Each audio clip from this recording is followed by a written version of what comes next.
right, we are back. And, I normally don't get excited. You've been around me a long time. I know this. And, I've done radio rows. I've done 30-some radio rows at the Super Bowl. And, we are fortunate enough to get a lot of people on. Yeah. Our next guest, I consider a very, very close friend. Hopefully he considers the same.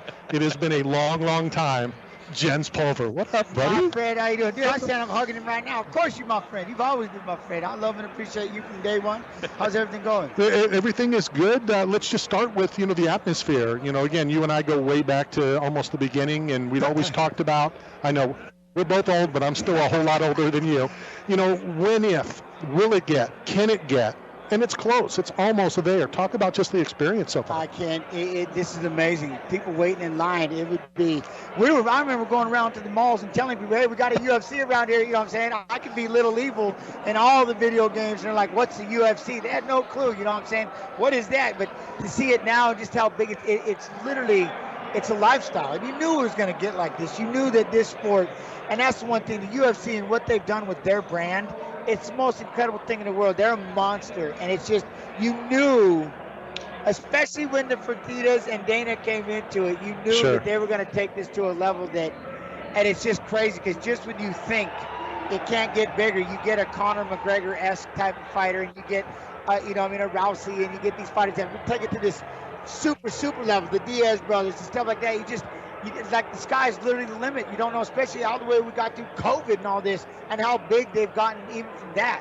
I have to apologize. I should have started the show in the chat with you differently. How is the wife? How is the family? They are beautiful. They are great. I apologize. Dear Golden doesn't need to be that. And that was the one thing with my son. The other day I got to go to the UFC PI, and I brought him with me. And so this is really hitting home for me, and I'm trying to keep the tears back because everybody that knows me, the abusive, how I grew up abused by my father, I wanted to turn that tide and become a better father than the one I had. I got to stand him underneath me, sitting there flexing, winning the world title. First ever, and have my son stand underneath that 13 years, this is 13 years later since he was born. And I got to show him, this is what your dad did, and he did that to me earlier in junior high. He's like, hey, I'm going to wrestle. He's like, what? Wow. He goes, I'm going to wrestle this show. I'm like, what? And I kept him away from all this because I'm afraid, I never wanted to be daddy. It's like, I'm an intense coach, but I was afraid that's daddy being an asshole if I get a little intense. So, again, with the abusive relationship I had with my father, I'm like, I don't want to do this. And he loves video games, so that's a whole nother world beginning. But he said, I want to wrestle. Yeah. And I was like, oh, man. I pulled out this box. All this wrestling gear. I go, dude, I've been waiting for this for so long. And he's like, did you wrestle, Dad? I'm like, oh, watch this. Next thing we're watching wrestling matches. I'm crying like a baby. I called my manager, Brian Butler from Sucker Punch, going, I can't believe he's watching me wrestle. I'm in tears. It was good.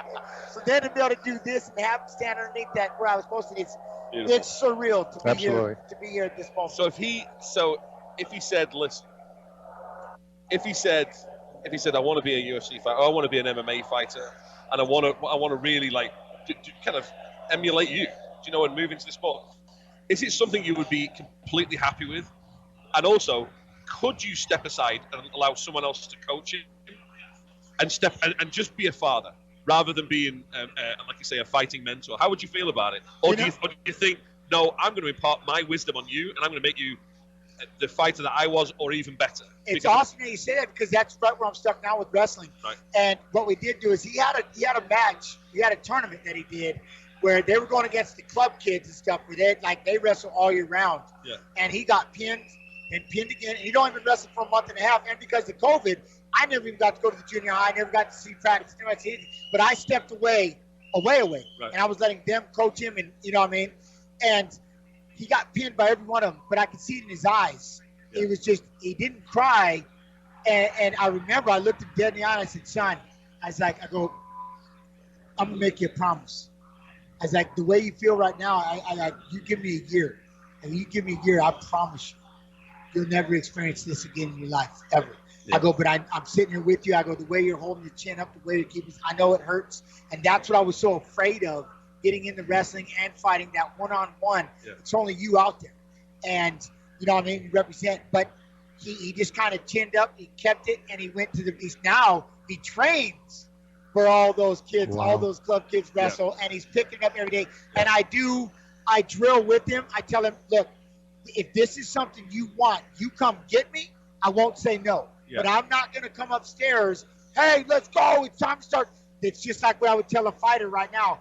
You show up to the gym, I got you. But I'm not showing up to your house to convince you to go to the gym. If you want this, you'll be there, and I'll be sitting there, and I'll open my mouth, and I'll start coaching. When did he realize, yes, you're dad, but you're Jens Pulver? MMA, UFC, you know, it's one thing when you walk in the door every night, it's dad. You know, it's dad. But when did it finally hit, you know, when he started in it? It's happening now. Really? It's happening now. Like, people come up and take a picture, and he keeps going, do you know them? I go, no. I don't. I go, they know me. They know Little Evil. He's like, you don't know them? I go, no, I don't know them. I go, their face might look familiar, but I've got no idea. Yeah. So he's kind of getting into it now, but he was such a gamer and stuff like that, like building PCs with him. And gaming is what I love, and he's so smart, like his mom. And it's like that. Now I got my daughter Hayden. She is the one. She's club hands, and I got to teach her how to fight. You know what I mean? So I'm in the whole process, but I am now 100% committed as being a secondary coach to my son to answer that question. Right. Jens was always known, and we're going to talk about what he's doing now with the UFC. You know, he'd have training, and yeah, he'd get to training when he was done playing his games. Right. Yes. when he was done.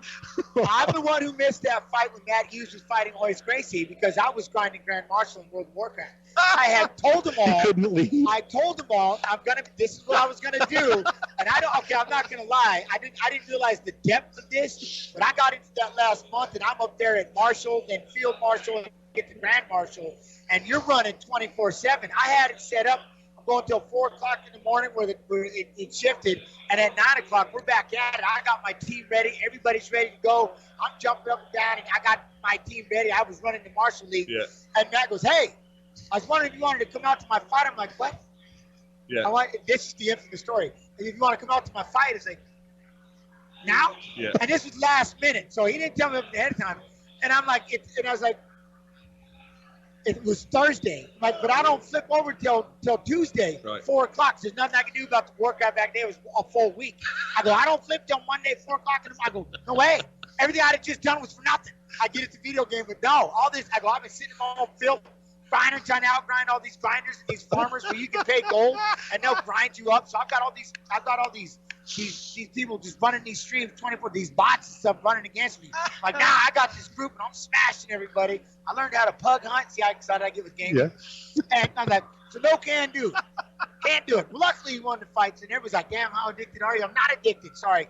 And I'm like, I'm not addicted. Is there an ending? I'm like, yes, 4 o'clock. Monday night or Tuesday morning, 4 o'clock, I'm done. And Pat's like, if I see you playing that video, Pat, if you see me playing that video game, I will throw me and the computer out the third-story window. I'm done. I promise you I'm done. They thought they was ready for an intervention. I skipped that fight, but I was like, but needless to say, I got my Grand Marshal. And so I've always been a gamer. And what I had to walk away from, because back then, you're wasting your time playing video games. They didn't understand that there are voices on these headsets controlling these other controllers. They didn't understand the competition side of these things when I was doing TWO ladders in Call of Duty, playing base assaults, capture the flag, team deathmatch. They didn't get practice. What do you need to practice for? You know what I mean? Yeah, I get you. Half of what you just said, I have no idea, because I don't. I'm trying to go in. Okay, what's that? Because I've never owned a games console in my entire life. But that's it. I want to tell you something really it's kind of funny. Today, a very good friend of mine and Randy's was moving out of Vegas to move his family down to Phoenix for work purposes. We forgot that we had this event today, so we are going to help him move. This particular person is the biggest MMA fan, and I'm talking for years and years and years. Pride, K1, literally any kind of combat sport, he's your guy. And about 2 or 3 weeks ago, we were watching one of the fight nights, all the boys together, and one of our lads, I'm in a band, we have a show here in Vegas, and we're all sitting there, and one of the guys goes, who's got the coolest nickname in, like, the UFC? What's the coolest nickname you've ever heard from a fighter? And most of the guys are kind of new to the sport, but they go, it's Tito, it's the Huntington Beach bad boy. It's the Iceman, or it's this. And then now you talk about the Killer Gorilla with Jared Cannonier, and Johnny just sat in the corner, he went, and I can't actually say because this is family radio, but he basically just said, screw you, he went, Jens Pulver. He said, there is no name that fits a fighter better than Little Evil. He said, because when he used to get introduced, he said, the fury and the madness in your eyes he said, was truly frightening to watch. And he said the name with the fighter, when it was introduced, he said there was no better one. And he literally said that a couple of weeks ago. So when he said that you've got you coming on, I was like, I can't wait to tell him that I met you today. I love it. And before we do this, I have to get a photograph and send it to him because he's currently moving furniture right now, and we're sitting at the UFC and having a great time. But I want to send that to him because that was amazing. Like I've always done, and you know this. I'll go in the locker rooms, NFL wise, whatever. I don't talk NFL with them. I talk MMA. Yeah. And then when you talk MMA, obviously you talk the UFC. And it's, again, we talked about what it's become, and it's because of things like that. He's a musician. He doesn't want to talk about his band. Yeah. He wants to talk MMA. Yeah. He wants to talk fist fights. Musician's a very loose term, I will say. Yeah. Very loose. A singer? Yeah.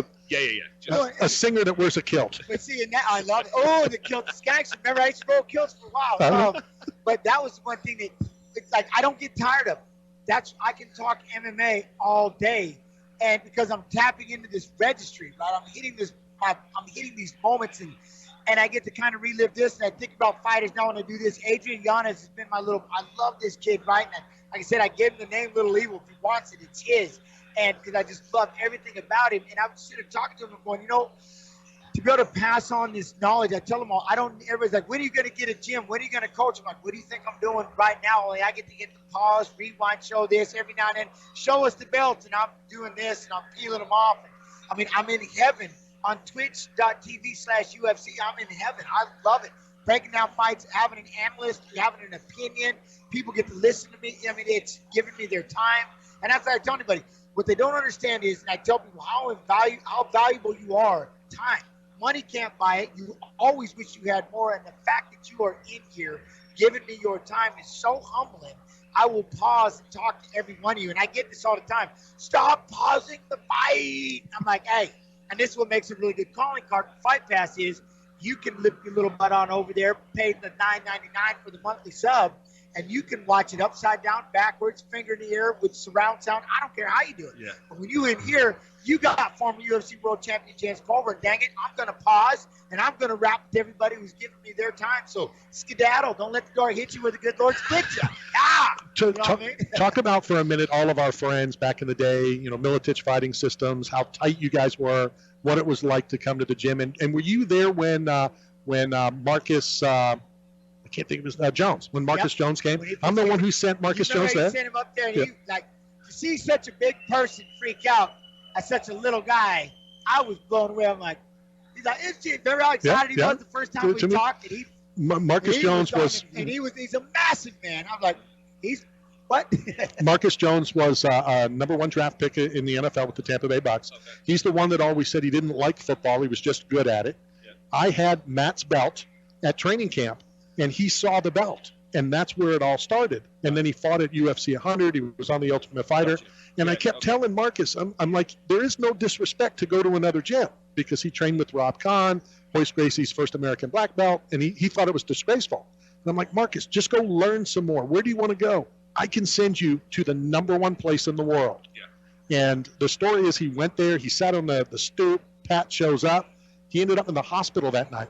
Dehydration. You guys beat the crap out of him. Humidity. He was there the next day on the stoop waiting for them to come. But meeting Jens, it made his day. I couldn't believe it. Just a mammoth of a man. Yeah. And he looked at little old me, and I'm like. So talk about the team back in the day. And that was what it was just a whole bunch of friends getting together, everything. We honestly said it all the time. The worst time was when they fought. The easiest time is when I fought or when it was our time to fight because everybody else got all worked up. Everybody else got all nervous. Everybody else had to freak out. And it's just time for me to go out there and shine and get everybody ready and fired up. So that was the biggest thing. And it's family. Back then, it was family. There wasn't this. They're my brothers. They're my brothers, my sisters. And it was a life, literally a lifestyle. And we're all trying to build something. But now you get to that point where it's time to be greedy. It's time to go out there and build your brand because the money's there. Everything is there in the aspect that you got to make sure that you do that along the way. You have to take care of yourself, and then you can branch out. Again, be good to yourself so that you can give to everybody else. And that's what I love about my team. And I'll never forget the time that we had. They're all my brothers and sisters. I love them to death. I'll forever be thankful for the military fighting system and what it did. I still have never left Iowa. And ironically, one of the things I'm going to do this, all right, fine, I'll say it. I never can keep secrets, but when my kids, and that's the other beautiful thing about being on Twitch.tv/UFC is I get to stay home. Yeah. I get to stay home with my kids. The greatest gift in the world. I'm not missing this time with them. My son is 13. I've been there every day. My wife works at the hospital. You know, she's an ICU nurse, and she's got her own thing. But I get to be with my kids, and I still get to feel relevant, and I get to do this. So just being able to have all of that, and to see where it's going and how much it's built. I know you're laughing. I got to hurry. It's one of those things. Anyways, I'm just in heaven for all of it. To have that platform has just been, it's been unbelievable. I don't keep a lot of memorabilia stuff, but I still have the Navy T-shirts, that you gave me from back in the day, and all of your stuff. I still have one of those pink little evil Jens Pulver shirts. He said pink. Yeah, no, it was great. All right, so real quickly, we're going to send you a care package from 8 Man Strong for coming on the show. We're going to send you a care package from Odd Sock Officials, some really cool socks. We got a contest. We're going to see. Yep. We're going to see which one you take. The three of us have a bet on it. And then we're also going to send you a box of Right On Trek food. It's for hikers and camping, but the food is so good that I eat it, and I'm not camping anywhere. All right. But I eat it in the house. It's outstanding. So which pair of socks are you going to take? All right. Because we do have. So Jens is reaching over. You're going to go down like that. Oh. All three of us were wrong. All three of us. The Swedish fish, chat. Got to do it. And then we're going to send you a box from all three of those sponsors. As always, dude, I love you to death. It's great seeing you. Say hi to the family. I will. All right, we're going to hit a quick break. We'll be right back.